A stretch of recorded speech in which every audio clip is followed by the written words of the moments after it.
Hi guys, it's Serena Fazan and I'm here with Melanie Snow and I'm so excited. You look gorgeous, by the way. So do you. Oh my gosh, thank you. Both in our pink. I know, that matched the book. I know, the book. And so please bear with us because it is kind of loud. We're here at Ava and we're outside on the porch, so I want to make sure that everybody can hear us. So if you're having a hard time hearing us, please send us a comment so we can speak louder. Yes. So Melanie has been a great friend of mine. She is a news anchor, a news reporter, was a public information officer, now works at a college. Yeah. And she's an author. This is so exciting. In my spare time. Okay, yeah, and when does she have spare time? I'm sorry, she has 2 boys and a husband that she dotes on. Hi, Eric Waxler. And listen, okay, I don't mean to say anything, but you know how everybody knows that I'm in love with love, and this is clearly a love story by Melanie Snow. It is. Okay, so I have to ask you first. The most fascinating thing to me is because I've always wondered about this, about your book. Do you really explore the soulmate theory? I do, and I explore it because I believe that it's real. I believe that everyone has someone out there that is made for them, and we don't always find that person. And sometimes we don't find that person until much later in life. Sometimes we find that person right away, and then years pass, and you don't realize that that was the person to begin with. So I do believe that there's somebody out there for everyone. Okay, so this is fascinating though to me because do you feel there's only one person out there, or do you feel that there could be several people out there? I believe there could be multiple soulmates in a person's life. This book focuses on a singular soulmate though, and I think what I try to convey in this book is that we're all human, and being human, we're also very vulnerable, and we're very vulnerable to our emotions and our feelings, and sometimes the weight of true love or that feeling of perfect love is overwhelming, and you have to submit to it. What gave you the inspiration for the book, Melanie? Well, the very first line in the book is my favorite, and it's sort of what started the book, and the character, Alex, he says, I'm going to have to find a different way to love you. And those words really hit me. I'm going to have to find a different way to love you. So what does that mean? And I wrote it down, and 3 months later I had a novel. So I usually don't write love stories, so this was sort of a step outside of my normal writing direction. But it came out of me sort of organically, and I very much believe that it exists for a reason now. Well, that's what I also find so interesting, because your interest really probably would have led you to perhaps crime or something, Yes. on that component, right? So this is really a 360. It is. In fact, I usually write crime. That's generally what I write. I have another novel that's complete about 2 serial killers. Very much the opposite of this, and there's no pink involved, I can assure you. So I don't know. This just kind of came out of my heart, and I just feel like when I finished it, I stepped back from it, and I was a bit surprised that I had written a romance novel, a love story. But at the same time, I also knew that it was a story that needed to be told. And you said that you wrote this in just 3 months. I mean, I don't know how you do it with a full-time job, again, 2 gorgeous little boys and a husband. I mean, you must have been very motivated, clearly, to write this. I mean, it just came out of your soul and your heart. It poured right? out of me, and once the words started forming inside my head, I couldn't stop it. It was like a flood. Wow. So tell me, did you always, and I'm sorry, we're going to wait just for 1 second because that truck is so loud. Did you imagine, I mean, you do multiple things. We talked about you in television, working for college, a public information officer. Did you always want to be an author? So from the time I was a little girl, I wanted to do 2 things. I wanted to be a TV news reporter, and I wanted to write books. So I can check both of those off now, I guess, on the list, but at the heart of it, I'm a storyteller, and I believe very much that the world is made up of stories. And my youngest son is very interested in science, and he'll always argue with me, the world is made up of atoms and molecules, and no, it's made up of stories, and those stories, when they come together, define who we are. And I believe that I was, and without seeming somewhat cheesy here, I believe I was put on this earth to be a vessel for stories, and I've known that my whole life. See, that's amazing, and I think that comes across in your book, too, right? I mean, I feel hope that it does. Yes. So, and the whole, and again, talk to me a little bit about the characters in the book and why you chose these particular characters. Well, the main character is January Morgan, and she's not much different than myself in that she's also a news reporter, as I used to be. And January, in fact, I'll give you the behind the scenes on why she's named January. Because I always go back to say, I love that. My last name is Snow, so my father always wanted to name me January or Winter. I love it. My mother put the kibosh on that. So I always told my dad that I would figure out a way to get January into my life somehow. And so Really? That is so sweet. she inspired. So the character is loosely based on me as a reporter, but there's also crime elements in the novel which come from my working as a public information officer for a sheriff's office. And I was able to kind of take all those things and all the things that I've done in my careers, plural, and kind of put them together and I think create a believable person, a woman that she's balancing 1,000 things at once. She's married to someone who's challenging her dedication to her career, which I think a lot of women have experienced in their lives, where maybe the one they're married to isn't as supportive of their career as they would hope. And so she's willing to do whatever it takes to get there. And then Alex enters the picture. Yes. And Alex has never not been in the picture, but he just has always been on the periphery. And well, I don't want to give too much. Yes, because we cannot give too much away because you don't want to give. But yes, you don't want to give Alexander too much away. Lane is. I love him. I love the character of Alexander Lane for a number of reasons.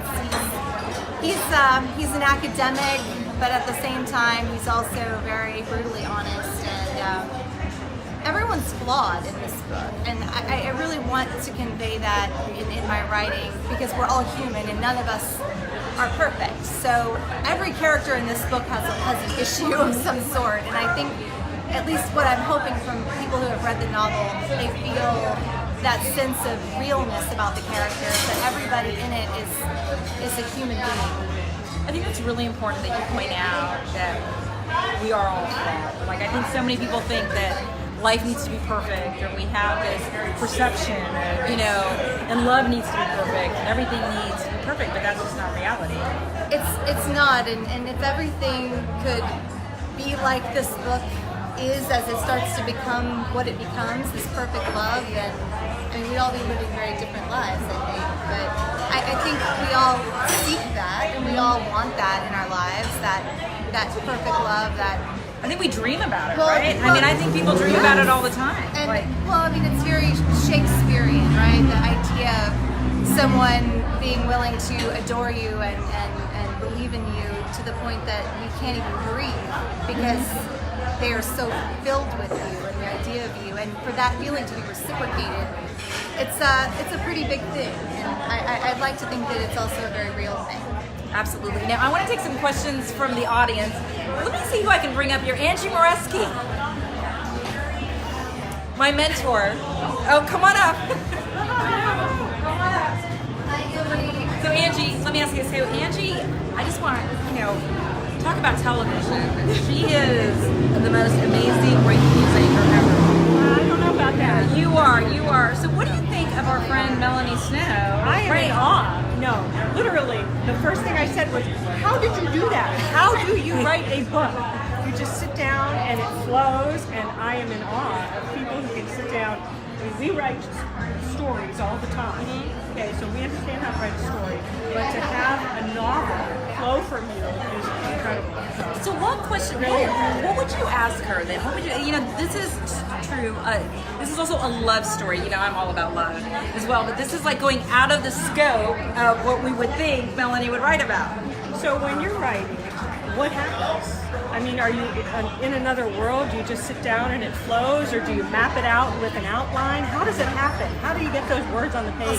So I've been told when I'm typing, I get a bit of a Machine Gun Kelly thing going because I can't stop and You can't type as fast I as you can't type as fast as I'm thinking because when the inspiration hits me, it's so overwhelming that I have to struggle to keep up with it. Wow. And it's a high, it's a great feeling, and then to sit back from that when it starts to kind of go down a little bit, and to see that I've knocked out 4,000 words, it's a pretty cool feeling.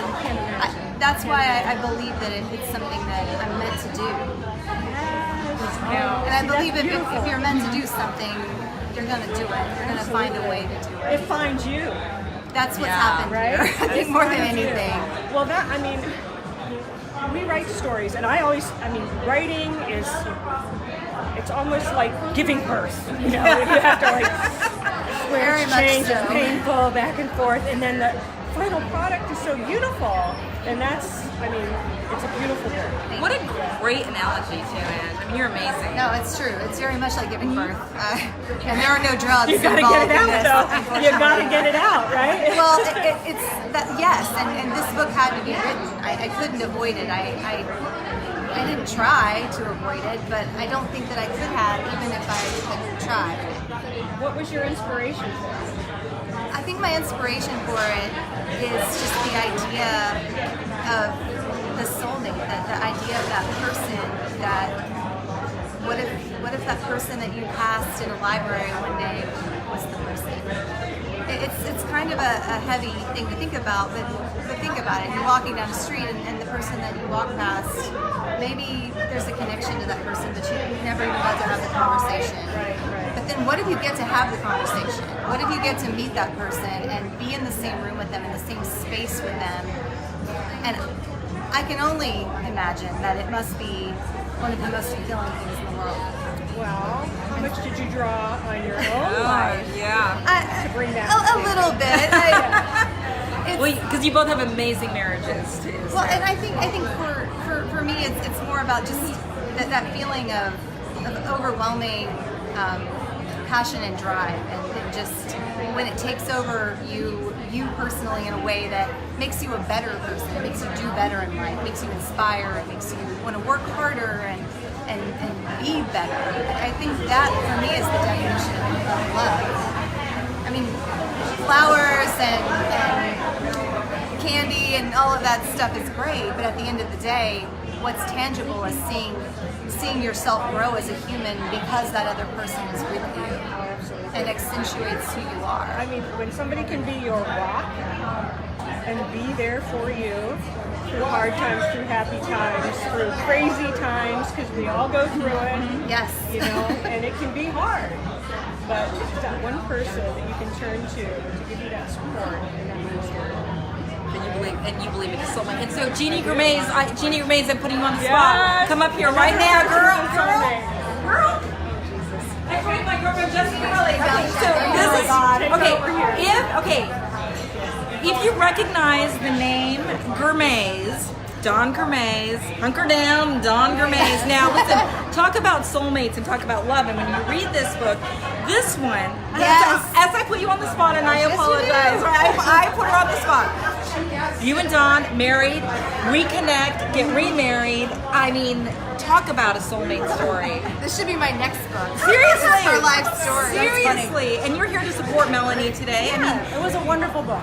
It really was. I was pleasantly surprised from the beginning to the end. I mean, it was, the I don't want to say forbidden love or unrequited, because it wasn't unrequited, but they just never got together. It took so long, and you were just trying to get them together.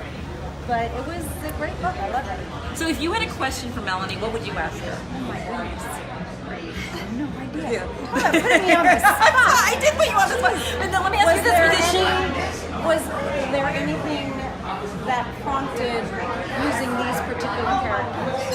Well, as I mentioned, January is a reporter like I used to be, so that was already there. I worked with a lot of cops, obviously, working for a police department at one point in my career. So the police officer character, Zachary, is very much based on a lot of people that work in law enforcement that I think that story doesn't get told enough, what people in law enforcement deal with and how it can impact them emotionally and in their marriages. And I mean, I don't think we give law enforcement enough credit every day for what they do. And so I wanted that character to really embody the kind of the dark side of what it means to be a police officer, and then to try to have to go home at the end of the day and be normal when you've been around the most abnormal things all day long. And the character of Alex, I just have a thing for scholastic people. I don't know. I'm out of college now. I love intellect and I love smart people and I love being around them, and I'm very fortunate now in my career that I get to be around very intelligent people and absorb as much as I can from them every day. So yeah, I think it's just pulling from all my different lots in life, and these characters became almost living people. Yeah. I mean, I could see, some of the resemblances, obviously, the whole reporter and all. It was wonderful. I can't wait to read the next one. Thank you. Yes, there is a next one. And we're not next to this. So we are so excited about it. So there is another one. There is another one coming. It is not a sequel to this book, but it is. It's a standalone story, but has a love story component to it. But I get a little more crimey with that one. Okay, so like a little more stabby. Yeah. Okay. Now, are there any specific questions that have come in right now? Because sometimes with Facebook Live, there's specific questions. All right. So how do we find the book? Like, someone wants to buy the book. Yeah, where do they go? Amazon. That's where we go for everything, right? Okay, So yes. Amazon.com, and just look for Muse, A Love Story by Melanie Snow, and you'll find it. And you can download the digital version. It's published by my publisher, the Wild Rose Press, who, they're amazing. They've been so supportive of me and starting this element of my career, and so I'm very grateful to them. And I'd like to give a little shout out to my editor, Wendy Goodlow, who during this whole process she stood by me, because this was new to me. The editing process is worse than the writing process. It's very difficult because you're stripping away, like Jeannie was, or Angie mentioned it's like giving birth. So you give birth to this baby, now you got to strip away the baby and like turn it into almost a completely different baby. And so that was challenging. And to have people have very strong opinions about your work when it's so personal, that's also can be very hard. You have to have that tough shell. I think that's where the reporter in me helps with that, because I already have that shell, so I'm good. And we have to, right, in that business? Yes, because it's a highly critical business sometimes, and it's very subjective. Well, we're so proud of you. Thank you so much. Thanks, guys. Thanks for watching. Thank you. Thank you. Have a good night, everybody.